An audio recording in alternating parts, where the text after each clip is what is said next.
Southern Caregiver Research Center. I'm Martha Ranon, and I'm going to be talking to you about intimacy and dementia. And I'd like to welcome our friends online. If you have any questions, feel free to let us know. But also, I am going to be going over all of our services that we offer, as well as some upcoming events. So if you're interested in participating and attending, let us know. We welcome the questions, and we welcome you visiting our YouTube channel to see what other classes we've done and to share these live stream classes with others who might benefit from the services. So thanks again for coming, and let's get started. So this topic is one that I've actually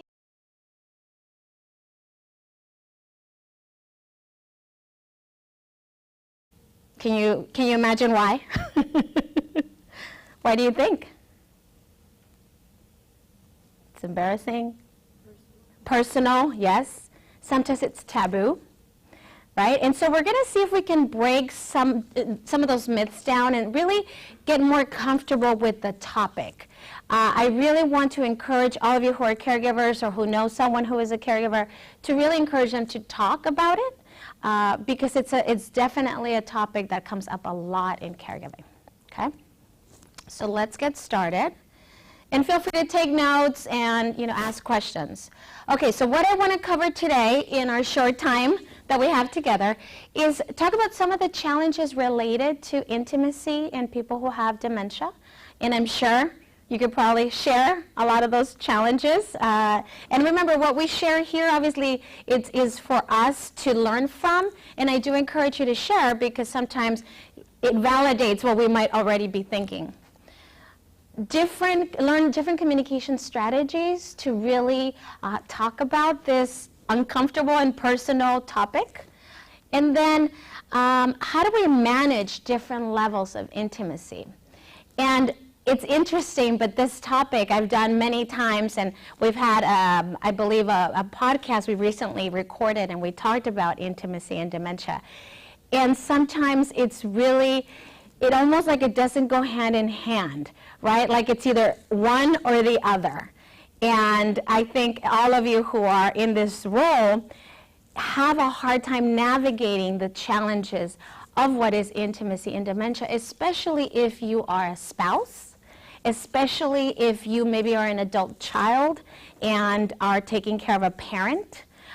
So we're going to explore all of that. Sounds good? Okay. So here we go. So something that I thought was really interesting in the podcast that we just did with Dr. Sewell, and he's a psychiatrist, and he does psychology work with elders and older adults. And he was saying that, whatever sexual person you were growing up is probably how you're going to be as you age. So if you're very active in your younger years, then you're probably going to be very active in your older years. So it's good to know that because that's who you are, and that's also the person that you are caring. You know who that person is.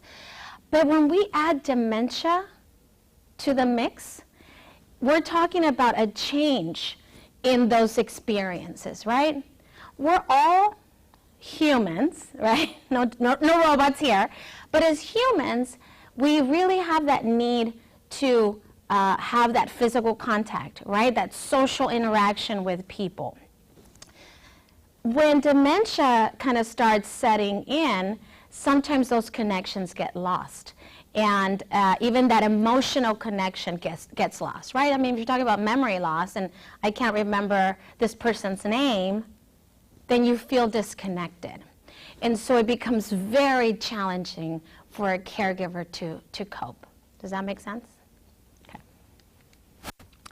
Okay, so over time there are some changes, right? I talked about how that continuity of how you were in your younger years probably is going to be the same as you are in your older years. However, there are some things that change.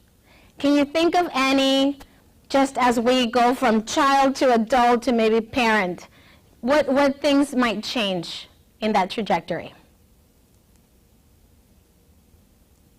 Let me give you an example. I'm a parent. I have 2 children. between work and their school and their activities and all of their needs because they're small children, sometimes we neglect our own, right? We neglect our own needs. So over time, when you're in that period of time where you're active, let's say with those of you who are parents, that's probably the last thing in your mind, right? To even think about watching a movie, you just want to go to sleep. So those are some changes, right, that are happening in our lives. How about when we start becoming caregivers? Can you think about some changes that are happening when you become caregivers? Similar. You were going to say? It's similar, right? You, as a caregiver, whether you're the spouse or the daughter or whoever it is that you are caring for, that also changes, right? Now you have to care for this person, and you're also working, and you're also busy with your own children, right? So over time, those needs change. But that need for that physical closeness doesn't change. That need for intimacy, to have that relation, we're social beings, doesn't change. So now we're dealing with that challenge of Alzheimer's, memory loss, dementia, right? I can't remember your name. You're a stranger to me. Why are you trying to sit right next to me, right? I don't know who you are. So that adds a challenge and a change. So I have here a set of challenges that many people who are caring for someone with dementia might experience. So if you can see, there are a lot of things that maybe you see in your own situation. I don't know if that rings a bell with some of you. Not everything that you see here you might be experiencing, but there might be even that grief, the grief of the partner that you married many years ago, right? That you had that closeness, that intimate relationship with, that friendship. You used to do things together, and now that person doesn't even know you. So you're kind of grieving the loss of that person in that relationship, even though you're still married and you're in the same room. So that is hard for caregivers to experience, right? And so maybe that person you're caring for is really frail, right? And you have to tend to all of their frail needs, right? And so that's the last thing that maybe that person's thinking about, where you just want to go out for a walk, and that person's not able to go out for a walk. So here are some of and I'm sure you have many others that you've experienced on your personal journey. Whoa, what happened there? There we go. Sorry about that. There we go. So in order to address some of the challenges, we need to realize that everyone is a little different, right? Your relationship with that person is different. And recognizing the changes that are happening as that person is getting older and maybe dealing with some sort of chronic condition is also changing, right? So I might be caring for someone who has dementia, like I used to do, and now you are here and you're telling me you're caring for someone with dementia, but her situation is different than mine, right? And maybe maybe she might have some intimacy challenge where we're fine, right? We've figured out a way. So every situation is different. What you need to do is kind of think internally and figure out what is it that you are wanting, what is it that the other person is wanting, and see if there's a way to connect. A lot of communication, okay? So we got to accept. I know it's hard. It's hard to know that things are changing and that things are different now and that there is a new normal, right? There's nothing you can do about the person that has dementia. There's no cure at this point for dementia. So we can't take that away. As much as we want it, maybe that person is not going to be the person that we married. So we need to kind of come to that realization so that once you accept it, now you move forward from that point. Easier said than done, I know. But it might be good because then your intimate expressions can still be there, but are different now. Okay? It's not the same that you used to do, but maybe there are different activities. And I want to talk about what are some activities that you think of that you can do that still promote intimacy. Hugging, yes, that personal touch. Yeah. That personal touch is so important. To feel that you're caring for that individual, that you're still there for that individual. That person might not remember who you are, but oh, she just gave me the warmest hug ever, and I feel so loved, and I don't even know who she is, right? Even though you know who you are, but that person might not remember you. So hugging, yes. What else? What else can you do? What else can you do? Anybody like to take a walk? You know, maybe walking out. I mean, we're beautiful San Diego here, right? The weather's always usually nice. Go out for a nice walk. Maybe do something that you used to do together, like maybe get a cup of coffee at the corner coffee shop. And that's something that you are doing together. How about watching a movie? Reading a book. I used to remember my father-in-law with my mother-in-law. She would sew, and he would sit, he wasn't sewing or anything, but he would just sit and accompany her while she did her sewing, and he read a book. So even though they weren't necessarily doing the same thing, it was that companionship, which was so important for them. So there are many different types of activities that you can do. But the key is to communicate. Communicate. Right? So if I'm expecting you to come to my same wavelength in terms of what I want for an activity that promotes intimacy, but you have no idea what I'm talking about, then maybe that person's not going to be supportive. Is it easy to communicate with a person who has dementia? It might not be. It might not be. But can you communicate with others around that person? Right?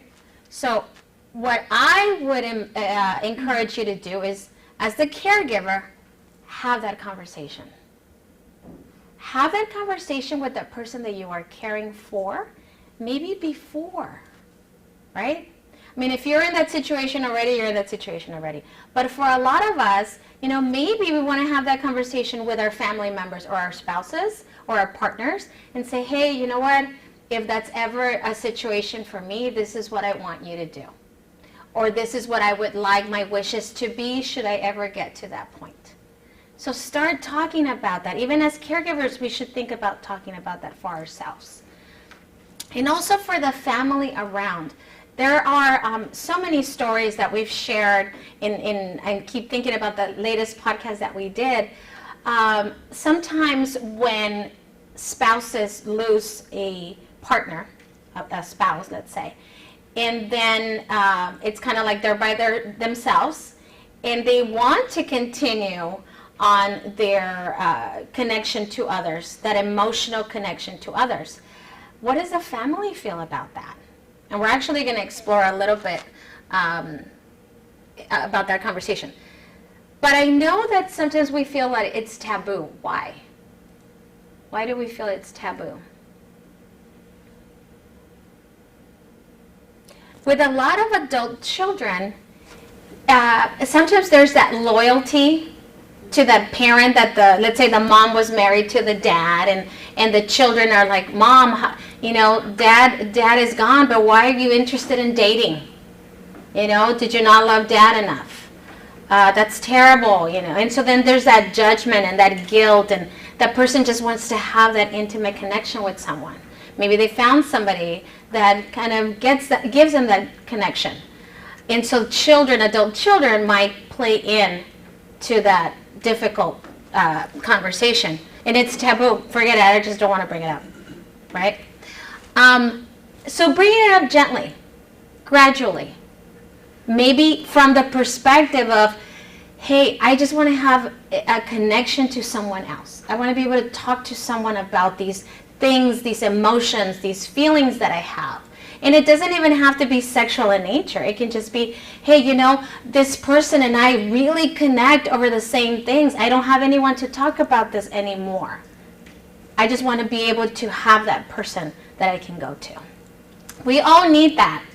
We all need that. I don't know if you have a group of friends or family that you kind of get together and you have your girlfriends or your group of the guys and you have a beer or go play golf or whatever it is. We all need that social interaction. And this is where I was talking about the family influence. Has that happened to anyone here? No. We have a situation, I've heard of situations where the family was really, really opposed to the care receiver dating someone else, and therefore the caregiver not knowing what to do. Do they allow them to date? Do they, intercept and they prevent the situation from happening?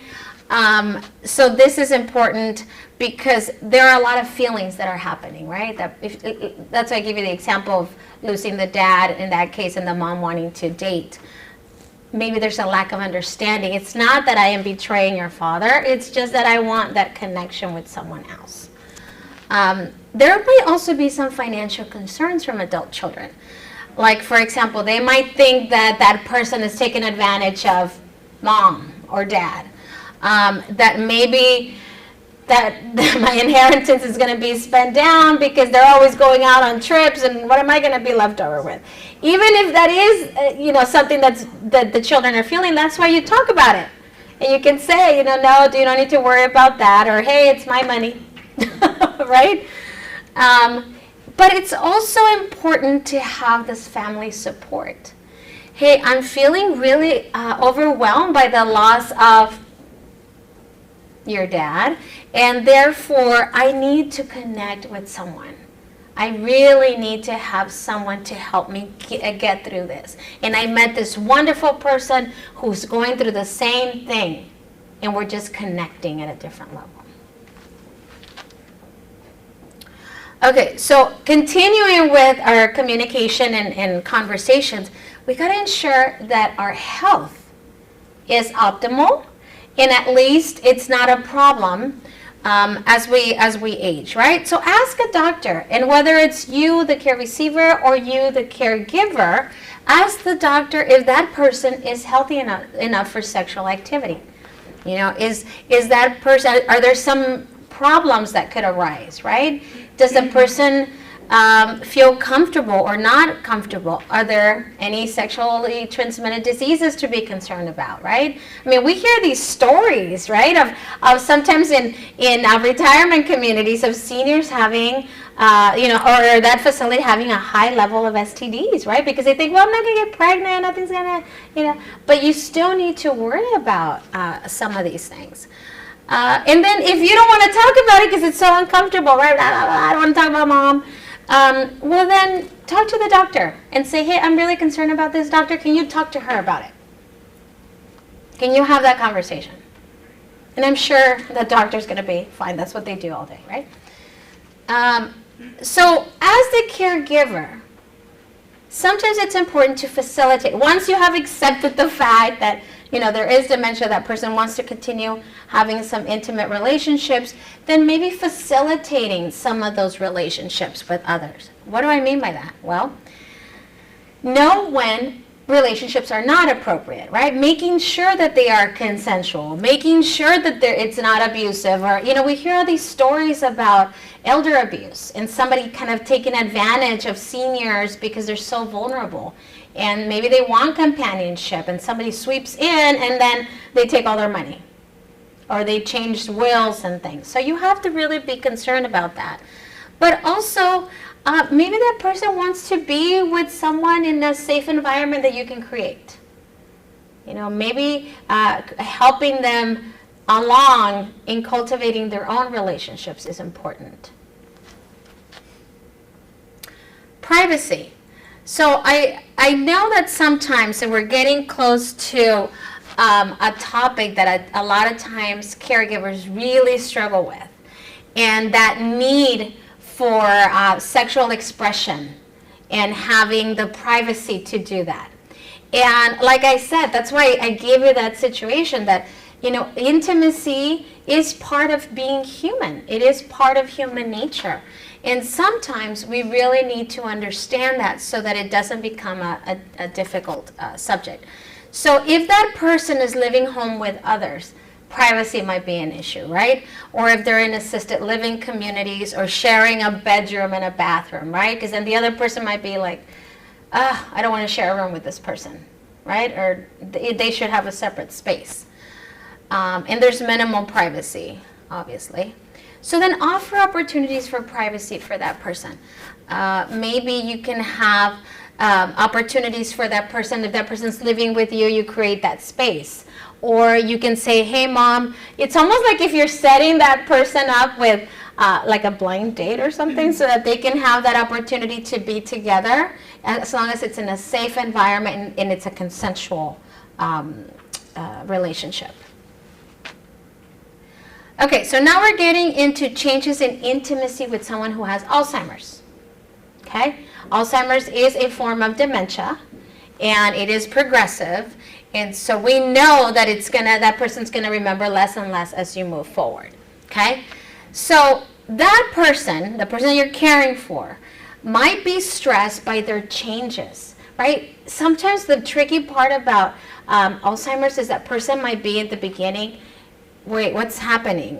It's like you're in the transitional space of recognizing that something's amiss, and then from actually developing more and more symptoms of Alzheimer's. So when that is happening, the person might become stressed. Like, I see this nice lady, she comes to my house, but I can't remember her name. I have a connection with her, but I don't know who she is, right? That person might be stressed out, becoming to get stressed out. Or they might be feeling really low in their self-esteem. I don't think I could come across as this person that I want to be with so-and-so. I worry about that. Sometimes I forget things. I think I'm forgetting her name. You might become more dependent and attached. So we see this in like spousal caregiving relationships where you become the mom or the dad instead of the spouse. And so now you're adding another layer, right? I don't want to be your mom, I want to be your spouse. But that person is slowly and slowly forgetting and might not remember those feelings that they had before. So I'm sure some of you have experienced that. As it relates to sexuality, they might have lost interest in any and all sexual activity. But you haven't. So now what? Right? It might cause frustration and feelings of loneliness. Now I'm married to my spouse, but now we have a different relationship. And what about my feelings? Medication can definitely have side effects, so that's why talking to your doctor is important, and you as a caregiver can take note of what you've noticed. And then, of course, you have the memory loss, right? Changes in behavior, depression, that's not important for that person anymore. And then this one, which a lot of times people with Alzheimer's experience and is really difficult for caregivers to deal with, is that hypersexuality. You know, many times it happens in a public space. You know, they take mom to a party or dad, and you know, you're with a bunch of people, and all of a sudden mom or dad starts saying all these things that are so inappropriate, and you're so embarrassed. And you say, Mom, how can you say that? Or Dad, and I don't know where this is coming from, right? And it's probably the Alzheimer's talking. It's probably Alzheimer's, you know, kind of just taking over the brain. But it's really, it might not be that the person wants sex. It might be that the person is trying to express themselves and they don't know how to do that. So then as a coping mechanism, you know, you can do several things. What can you do? Maybe not put that person in that situation, right? Don't go to that party. Or again, you know, maybe keep it to a minimum in terms of people, being surrounded by people. Maybe it's too overstimulating. Maybe the conversations that are happening are just kind of bringing this out. But maybe that person just wants a gentle touch. That's why when you said hugging, that was so important, because even just a pat on the shoulder or, just a little touch is showing affection. And maybe that's enough for that person at that moment. So I really like this quote because it's so true, right? People with dementia have lived with their sexuality longer than they have lived with dementia. It's important for us as caregivers to remember that. I know it kind of is all consuming and you think about that, that's the reality and it's always the way it's going to be, but really it might just be a step that they're going through. And we are human. We are craving that intimacy, that connection to others. But also sexuality is part of being human. It's part, and that sexual expression is important. So different levels of intimacy, just to kind of really reiterate. So companionship, friends. Maybe you can facilitate having a play date, right? Having a group of people. We do it with children. Let's maybe get a group of people that they can be a part of so that they have some relationship building in that regard. Courtship. How many times and I hear the stories, I remember one in particular, this lady her husband was in a retirement facility, and he had dementia, and she would go and visit. So she was a spouse, and this was her husband. She would go and visit, and I remember her saying she would be so shocked at the beginning because he had a girlfriend. And so it broke her heart because she said, I would go there and say, oh, I got to introduce you to my girlfriend. And she's like, oh, I'm your spouse, I'm your wife. And so it was hard for her to deal with it at first. He had dementia. He wasn't trying to hurt her. What she came to realize after a lot of support group and a lot of talking to others was that made him happy. Where he was living, that made him happy. And his girlfriend was really that companionship. And he would court her and he would, take her a little gift or whatever it was. And then when she would come and visit, he was so happy because now he wanted to introduce this nice lady that would always go and visit to his girlfriend. And it was hard at first and even hard to hear, but she understood that was important and it made her happy, him happy. And then of course, depending on the level of dementia, sexual relationships are important. Of course, making sure that they are consensual, that there is no abuse, there is no harm, and that it's really in a place that it's safe for everybody involved. Okay, so in order to maintain that level of intimacy, and what I'm trying to say, if there's anything that you get from this talk, is that we can't say no to intimacy, right? There is this taboo that as we age, older people should not even talk about this, right? Mom, I don't want to hear it. Dad, I don't want to hear it. Ew. Haven't you seen little kids like, ew, gross, they're kissing, right? We don't want to hear it, but it's part of our lives. So don't stop it. Allow it to flourish in a safe environment, okay? So if there are ways that it can be comfortable for that person, for both of you, don't shy away from it. As long as you have communicated all the things that we talked about, the doctors, the family, the privacy, even the level of dementia is important. So we found this quote, and I thought it was cute too. Anybody want to read it? Go for it. It's not always about sex. Sometimes the best type of intimacy is where you just lay back, laugh together at the stupidest things, hold each other, and enjoy each other's company. Isn't that the truth? Sometimes you just want to do that. Just laugh together. Just be together. Right? So it's almost putting it into perspective that that's what we should consider. Okay, so with older adults, and whether it's you, the caregiver, or you, the person that you are caring for, how do you go about this, right? again, society even tells us, it kind of shies away, how many commercials do you see of young people engaging in sexual activity or intimacy? You hardly see older people doing that, right? It's almost like it's not talked about, it doesn't exist. But it does, and it should. So here are some myths, okay? Older adults are not sexually desirable. Not true. Older adults are not sexually capable. True?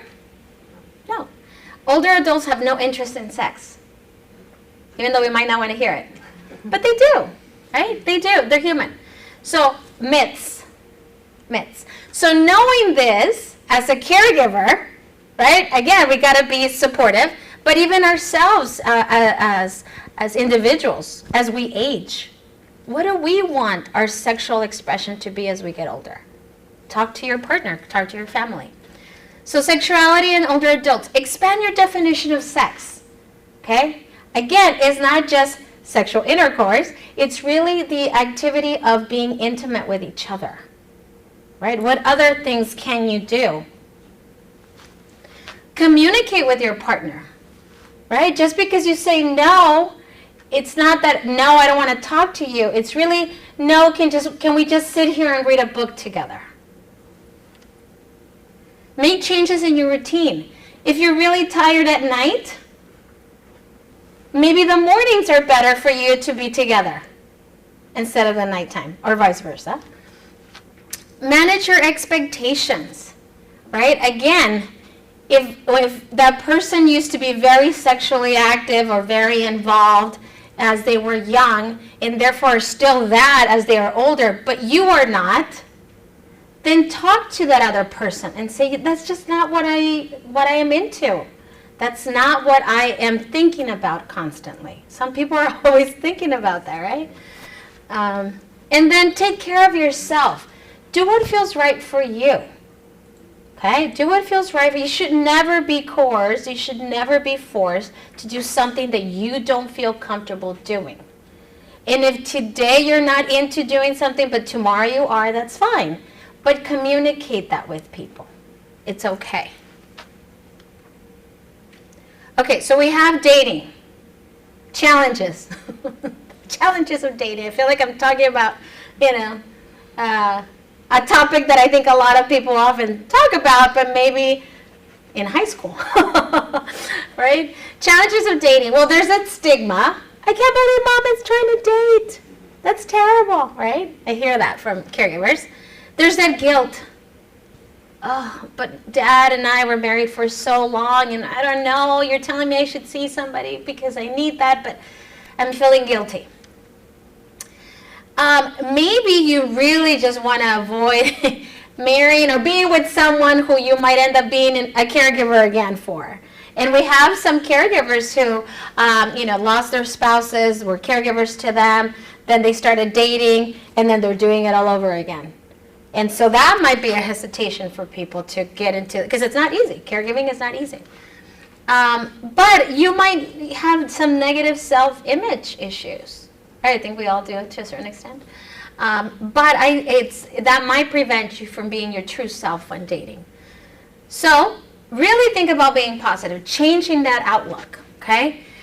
If what you're trying to do is create that happiness, that bond, that companionship, then that's your purpose, right?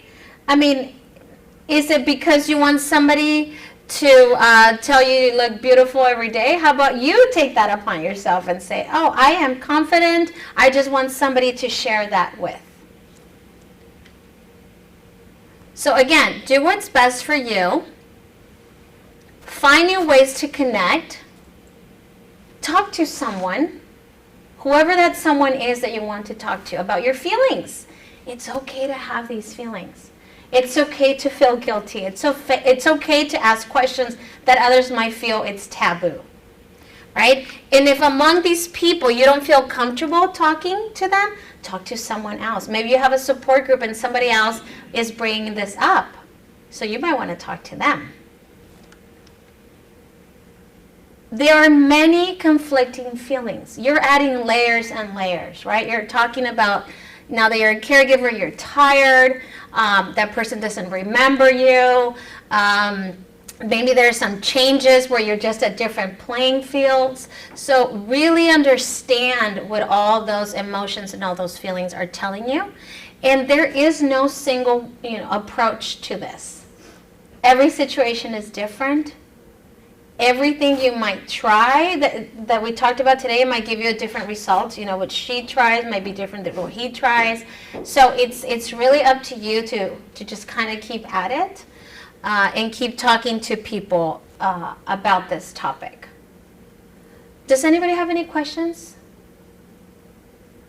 Anything that you've heard or maybe that you have a real concern about? No? Okay.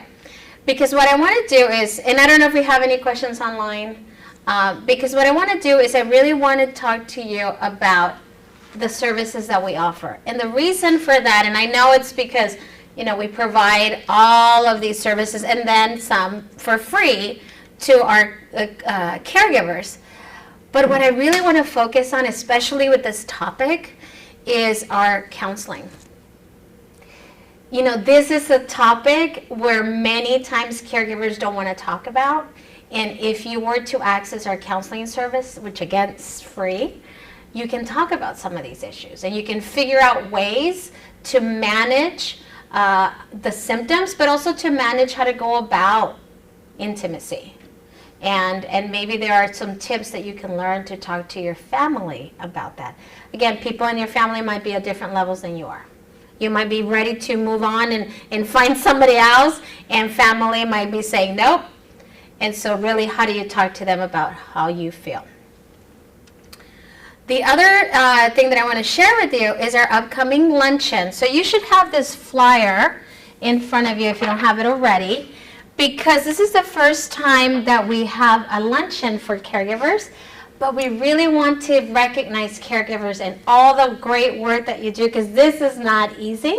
Caregiving is not easy. It's very hard and very challenging. But we're going to do a recognition for our caregivers. This is actually, February 21st is actually Caregiver Recognition Day.